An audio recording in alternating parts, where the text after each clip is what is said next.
As oportunidades normalmente apresentam-se disfarçadas de trabalho árduo.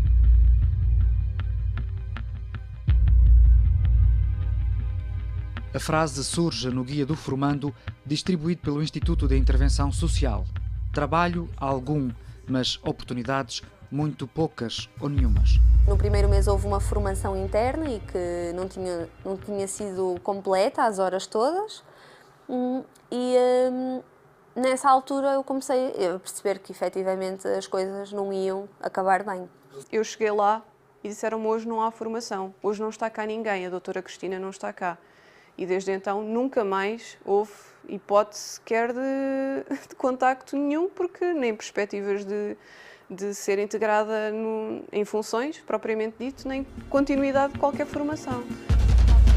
Estas duas jovens descobriram uma oportunidade de emprego no IDISO em janeiro deste ano, respondendo a anúncios na internet. Neste IDISO, Instituto de Intervenção Social, garantem que se relacionaram sempre, em termos formais, apenas com Cristina Alexandra Ferro Duarte. Em fevereiro, recebo um telefonema dela a informar-me que eu tinha sido selecionada para um estágio profissional de admissão à ordem, não é? Porque a minha expectativa era essa, fazer o estágio de admissão à ordem dos psicólogos. As jovens acusam que a Associação de Âmbito Social de Intervenção Comunitária e Prática Clínica na área da psicologia pediu-lhes formação antes de avançar com os contratos. Já tinha formação nessa área, no âmbito do meu curso. Ela disse que compreendia que efetivamente era só por uma questão burocrática, porque era essa formação que iria de alguma forma justificar a minha contratação perante o IFP. Se bem entendo, teve que pagar ao IDISO para poder trabalhar no IDISO? Sim, tive que pagar essa formação. Basicamente eu só poderia ficar com o emprego se frequentasse esse mesmo curso. Acabou por frequentar o curso? Acabei por me inscrever. O Instituto IDISO apresenta-se na internet, estando localizado no coração nobre de Lisboa. Éramos 5 pessoas numa sala para 2. Tínhamos que partilhar secretárias, não tínhamos computadores, tínhamos que levar os nossos próprios computadores de casa. Funcionava no Largo Rafael Bordal Pinheiro, que era um centro de escritórios. O 6 às 9 tentou visitar os escritórios no Chiado para poder falar com os responsáveis da associação. Boa tarde. Gostaríamos de poder contactar o IDISO, o Instituto de Intervenção Comunitária. Eles têm aqui escritórios ainda? Não, já não fazem parte. Já não fazem parte? Não. Muito obrigado. Tendo acesso através do portal do Ministério da Justiça ao documento de constituição da associação, afinal o IDISO tem como sede oficial o número 179 da Alameda das Linhas de Torres, no Lumiar, Lisboa. Mas o 6 às 9 descobre que o Instituto de Intervenção Social nunca morou efetivamente aqui. Aqui no campus académico do Lumiar funcionam várias instituições, mas nunca tinham ouvido sequer falar do IDISO, Instituto de Intervenção Social, ou seja, a morada que deram corresponde apenas a uma sede fantasma. O 6 às 9 sabe que muita correspondência endereçada ao IDISO acumula-se aqui na portaria e que a intenção é devolvê-la ao CTT. A RTP, a entidade que gera o campus, descarta mesmo por escrito qualquer relação com o IDISO. Tendo sido contactados pela RTP acerca da associação IDISO, a Universitas declara total desconhecimento relativamente à mesma. A parceria com o IFP, Instituto do Emprego e Formação Profissional, as medidas de apoio à contratação e a promoção de estágios profissionais foram para estas jovens as garantias da validade do projeto da associação IDISO. Inicio funções dia 2 de junho. A fazer o quê? Supostamente iria coordenar um departamento dentro do Instituto, que era ligado à área criminal. O IFP adianta cerca de 18 mil euros ao IDISO, mas o dinheiro só chega parcialmente às jovens ou terá faltado mesmo por completo. Recebeu alguma vez algum vencimento? Nunca. Quando é que se desvinculou? Em julho, meados de julho, enviei a minha carta de anulação de contrato tanto para a entidade como para o IFP. No final do primeiro mês, eu também não recebi o meu vencimento na íntegra. O meu vencimento que era pago pelo IFP, que tinha adiantado uma verba de 4 meses, e eu comecei a confrontá-la e sempre ela a dizer que tinha sido um erro, que tinha sido o contabilista. A partir daqui, estas pessoas rescindem os contratos de estágio, denunciam as irregularidades ao IFP ainda no final do mês de julho. Logo nessa altura, são pedidas explicações ao IDISO. Chegámos ao final de agosto, percebemos que de facto alguma coisa muito estranha se passava, já não era admissível continuarmos a aguardar a disponibilidade da entidade e, portanto, avançámos para a instauração de incumprimento e de reversão da decisão de aprovação. Foram revogados os estágios profissionais e anuladas as medidas de apoio ao emprego. Decorre a fase de audiência prévia e o IDISO ainda pode responder. Se não o fizer, vai ter mesmo que prestar contas dos 18.000 euros que recebeu de adiantamento dos processos. É notificada para devolver tudo aquilo que recebeu. Tem tentado contactos telefónicos com a entidade? Não, neste momento já não. Nós notificámos, como a lei manda, por ofício registado e, portanto, agora Nunca obtiveram resposta? Não. Sabendo efetivamente que esta é uma entidade que nem tem uma sede física real, deu uma morada falsa na constituição da escritura, como é que o IFP não cruza a informação antes de celebrar contratos com estas pessoas? Repare, nós não temos que cruzar esse tipo de informação. Nós acreditamos que as entidades estão de boa fé connosco. Esta entidade nunca tinha trabalhado connosco, portanto não havia um histórico que pudéssemos avaliar.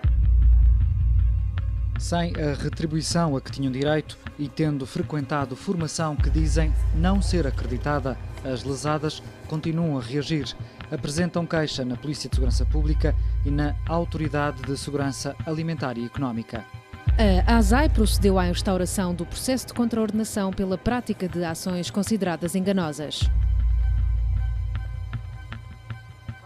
Cristina Alexandra Ferro Duarte terá prometido orientar os estágios profissionais das jovens psicólogas. Este documento assinado assim o atesta e a Ordem dos Psicólogos é chamada a intervir. Esta senhora nunca esteve inscrita na Ordem? Não temos qualquer referência à inscrição desta pessoa na Ordem. Não poderia supervisionar estágios, por exemplo? Ninguém, para ser supervisor de estágios, tem que ser membro efetivo da Ordem. A Ordem reúne provas e decide comunicar ao Ministério Público as suspeitas de crime.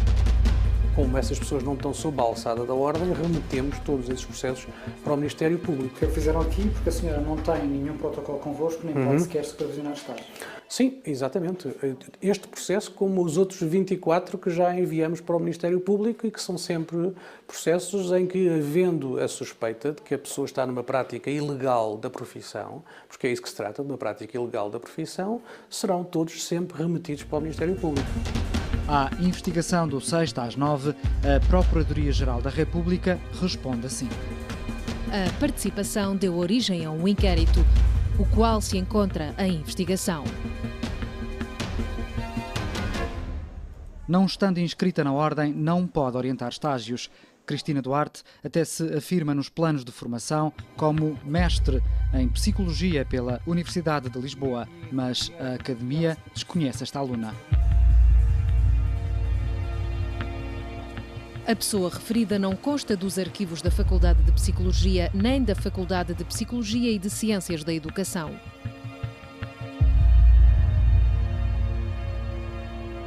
A RTP tenta por 2 vezes gravar uma entrevista com a avisada.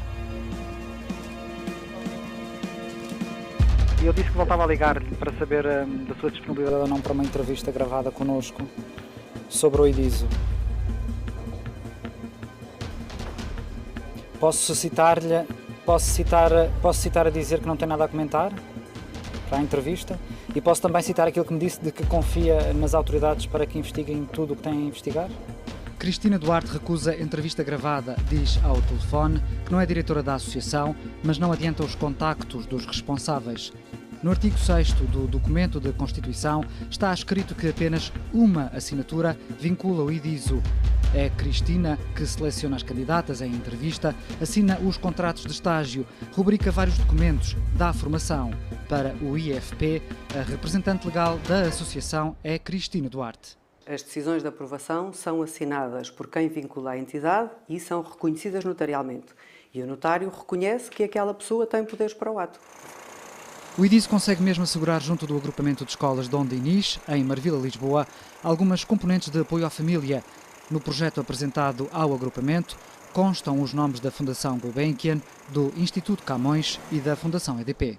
O diretor do agrupamento de escolas, Dom Diniz, não quis gravar a entrevista, mas diz que foi com base nessas referências que acabou por contratar os serviços do IDISO no CAF, componente de apoio à família. Fundação Gulbenkian, Instituto Camões e Fundação EDP, todas estas entidades são perentórias. Vem informar que não há qualquer apoio a esta instituição. A Fundação EDP não tem nos seus registros qualquer protocolo ou relação com a IDISO. De acordo com a informação recolhida, o IDISO não está registado como ONGD, nem há na nossa base de dados indicação de que alguma vez tenha obtido esse estatuto. Num esquema de recrutamento de jovens que aceitam um emprego promovido à custa de dinheiros públicos, sobra este aviso. É preciso que todos os estagiários, todas as pessoas tenham muito cuidado, naturalmente, com quem trabalha, verifiquem junto da ordem se está tudo conforme exatamente aquilo que é exigido pela ordem, se há um protocolo, se as pessoas são reconhecidas como potenciais orientadoras. Neste caso, as entidades públicas não cruzaram informação entre si. Ninguém validou a sede institucional e não foi confirmada a idoneidade da representante legal. Isto prova que a fraude é possível? Não, porque repare, o Instituto não foi defraudado. O Instituto tinha um projeto, aprovou, vários projetos neste caso, aprovou-os. Mas as estagiárias não receberam sequer nenhum vencimento, muitas delas. Mas isso, repare, isso é uma situação que incorre em incumprimento já depois do processo estar aprovado. E para as jovens, uma oportunidade de trabalho transforma-se em caso de polícia. Percebemos que não é assim tão pouco comum quanto isso. Nesta área em particular, na área social. Percebemos depois que anteriormente houveram outras pessoas que não foram também tão poucas quanto isso envolvidas neste tipo de esquemas. Como é que se sente? Frustrada, porque as medidas de apoio existem, supostamente para incentivar o emprego jovem, para incentivar as pessoas que estão a começar. Mas depois, no fundo, são mal aproveitadas porque não há supervisão necessária, não há um acompanhamento, não há respostas. Num mercado de desemprego jovem ainda em alta, o trabalho árduo, afinal, não se transforma sempre em oportunidades e as frases motivacionais são, às vezes, só engodos. As oportunidades normalmente apresentam-se disfarçadas de trabalho árduo e é por isso que muitos não as reconhecem.